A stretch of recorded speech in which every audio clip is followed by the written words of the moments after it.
Shalom Pak, perkenalkan nama saya Tio Sinta Malau, NIM 24010410. Mata kuliah Teori Sistem dalam Pendidikan dengan dosen pengampu Bapak Nasib Tua Lumban Gaul, MED. Di sini saya membuat video ini untuk memenuhi nilai UTS saya. Di sini saya ingin memaparkan tentang pengertian teori sistem kehidupan atau living system theory. Teori sistem kehidupan adalah teori yang dikembangkan oleh James Clear Miller tahun 1916 sampai tahun 2002, seorang ahli biologi dan sosiologi. Teori ini menjelaskan bahwa setiap sistem kehidupan terdiri dari berbagai komponen yang saling berhubungan dan bekerja sama untuk mencapai tujuan tertentu. Sekolah, organisasi, bahkan masyarakat bisa dilihat sebagai sistem kehidupan karena semuanya memiliki unsur kehidupan dan interaksi yang saling memengaruhi. Yang kedua, jenis-jenis teori sistem. Menurut Miller, teori sistem dibagi menjadi beberapa jenis, yaitu yang pertama, teori sistem umum, membahas prinsip umum sistem.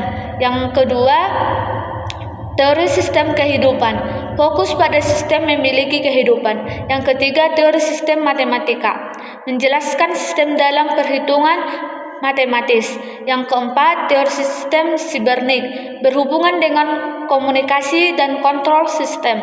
Yang kelima, teori sistem sosial, mempelajari sistem dalam kehidupan sosial. Yang keenam, teori sistem ekologi, menekankan hubungan antara makhluk hidup dan lingkungan. Yang ketujuh, teori sistem pengetahuan, menempatkan sistem sebagai dasar dari perkembangan ilmu pengetahuan. Yang ketiga yaitu konsep dasar teori sistem kehidupan. Menurut Miller tahun 1978 ada 3 konsep dasar dalam teori sistem kehidupan. Yang pertama yaitu energi, kemampuan sistem untuk melakukan aktivitas. Yang kedua, informasi, data atau pesan yang dipertukarkan untuk mengatur dan mengontrol sistem. Yang ketiga, materi, unsur fisik yang menyusun sistem kehidupan. Sistem kehidupan dapat berjalan dengan baik bila energi, informasi, dan materi dapat bekerja secara seimbang dan saling mendukung. Yang keempat yaitu ada 8 tingkat dalam sistem kehidupan, 8 level of living system. Miller juga menjelaskan ada 8 tingkat sistem kehidupan mulai dari paling kecil hingga yang paling terbesar. Yang pertama yaitu sel, yang kedua organisme, yang ketiga kelompok, yang keempat organisasi, yang kelima komunitas, yang keenam masyarakat, yang ketujuh bangsa, yang kedelapan dunia. Setiap lingkungan saling berhubungan di mana perubahan dalam satu tingkat bisa memengaruhi tingkat yang lain. Yang kelima yaitu menetapkan dalam dunia pendidikan. Dalam konteks pendidikan, teori sistem kehidupan bisa diterapkan untuk melihat sekolah sebagai sistem yang hidup. Komponen seperti guru, siswa, kurikulum, fakultas, dan lingkungan belajar semuanya berinteraksi dan saling memengaruhi untuk mencapai tujuan pendidikan. Dengan memahami teori, pengelolaan sekolah bisa menjadi lebih efektif dan harmonis. Ciri-ciri atau karakteristik sistem. Sebuah sistem memiliki beberapa ciri-ciri yang penting. Yang pertama yaitu terdiri dari beberapa komponen atau subsistem. Yang kedua, komponen tersebut terintegrasi atau bekerja sebagai satu kesatuan. Yang ketiga, terjadi interaksi dan hubungan timbal balik. Yang keempat, memiliki hierarki atau tingkatan. Yang kelima, ada ketergantungan antar bagian. Yang keenam yaitu semua bagian bekerja untuk mencapai satu tujuan bersama. Yang kedelapan yaitu unsur-unsur dalam sistem. Elemen penting dalam sebuah sistem meliputi ada 8. Yang pertama, masukan atau input, sumber daya atau informasi yang masuk. Yang kedua, proses, kegiatan untuk mengubah input menjadi hasil. Yang ketiga, keluaran atau output, hasil akhir dari proses. Yang keempat, lingkungan atau environment, tempat sistem beroperasi. Yang kelima, kontrol pengawasan agar sistem tetap sesuai jalur. Yang keenam yaitu umpan balik atau feedback, tanggapan yang digunakan untuk memperbaiki sistem. Yang ketujuh, batasan atau boundaries, membatas antara sistem dan lingkungannya. Yang kedelapan yaitu tujuan atau aims, sasaran yang ingin dicapai oleh sistem.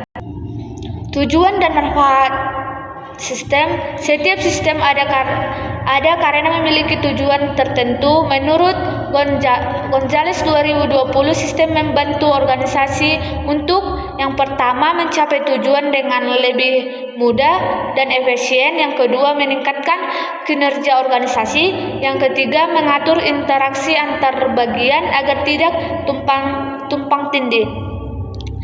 Yang selanjutnya yaitu metodologi berpikir sistematik. Untuk memahami sistem secara menyeluruh digunakan pendekatan berpikir sistematik yang menanyakan pertanyaan seperti yang pertama, what atau apa, yang kedua, why atau mengapa, yang ketiga, how atau bagaimana, yang keempat, when atau kapan, yang kelima, where atau di mana, yang keenam yaitu what atau siapa. Selanjutnya, pengertian teori sistem. Teori sistem adalah kumpulan konsep dan pemikiran yang digunakan untuk membantu seseorang memahami bagaimana bagian-bagian yang berbeda saling bekerja sama membentuk satu kesatuan. Teori ini menjelaskan bahwa segala sesuatu dalam kehidupan, baik makhluk hidup, organisasi maupun masyarakat, tersusun dari komponen yang saling terhubung dan berinteraksi. Yang kedua, aksioma dan profesi dalam teori sistem. Dalam teori sistem terdiri dari dua dasar penting. Yang pertama, aksioma. Aksioma adalah pernyataan kebenaran dasar yang diterima tanpa perlu dibuktikan lagi. Contohnya seperti keseluruhan lebih besar dari bagian-bagiannya. Yang kedua,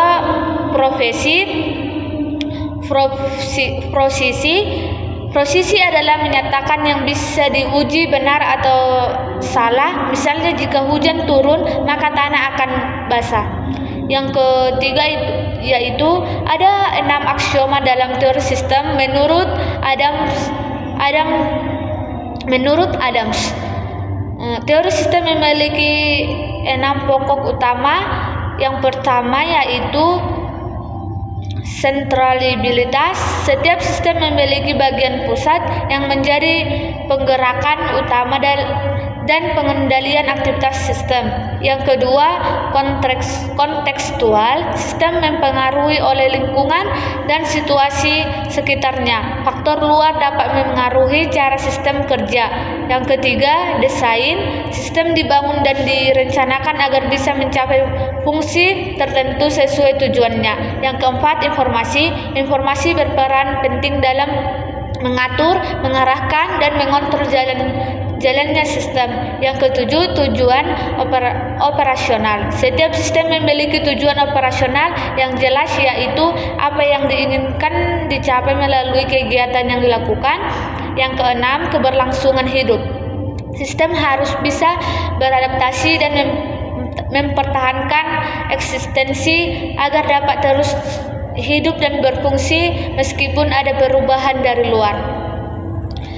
Yang keempat, tujuan dan manfaat teori sistem. Tujuan utama dari teori sistem yaitu ada 3.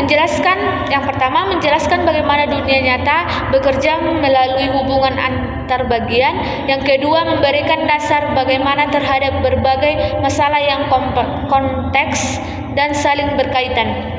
Yang ketiga, membantu mencapai solusi dengan melihat sistem secara menyeluruh, bukan hanya sebagian. Manfaatnya adalah agar kita tidak melihat suatu secara terpisah, melainkan sebagai berbagai jaringan yang saling memengaruhi. Yang kelima, jenis-jenis teori sistem. Teori sistem terbagi menjadi beberapa jenis. Yang pertama, teori sistem umum. Dikenal oleh Ludwig von Rafi, Teori ini menjelaskan prinsip umum yang berlaku pada semua sistem baik biologis, sosial maupun mekanis. Yang kedua, teori sistem kehidupan atau living system theory diperkenalkan oleh James Clear Miller. Teori ini membahas sistem yang memiliki unsur kehidupan seperti manusia, hewan, organisasi, atau masyarakat. Yang ketiga, teori sistem matematika menggunakan rumus dan perhitungan matematis untuk menjelaskan cara kerja sistem. Yang keempat, teori sistem sibernetik menekankan pada komunikasi dan kontrol dalam sistem seperti cara informasi diterima dan diolah untuk mempertahankan keseimbangan. Yang kelima yaitu sistem teori sosial, mempelajari hubungan sosial antar individu dalam kelompok, organisasi, atau masyarakat. Yang keenam, teori sistem filsafat, membahas sistem dari sudut pandang pemikiran dan nilai-nilai fisiologis yang membentuk cara pandang terhadap dunia. Yang keenam, jenis sistem berdasarkan hubungan. Ada 3 macam sistem untuk berdasarkan cara mereka berinteraksi dengan lingkungan. Yang pertama yaitu sistem terbuka atau open system. Sistem yang berinteraksi dapat dengan lingkungan, menerima masukan input dan menghasilkan keluaran output, contohnya sekolah, tubuh manusia, dan organisasi. Yang kedua, sistem tertutup.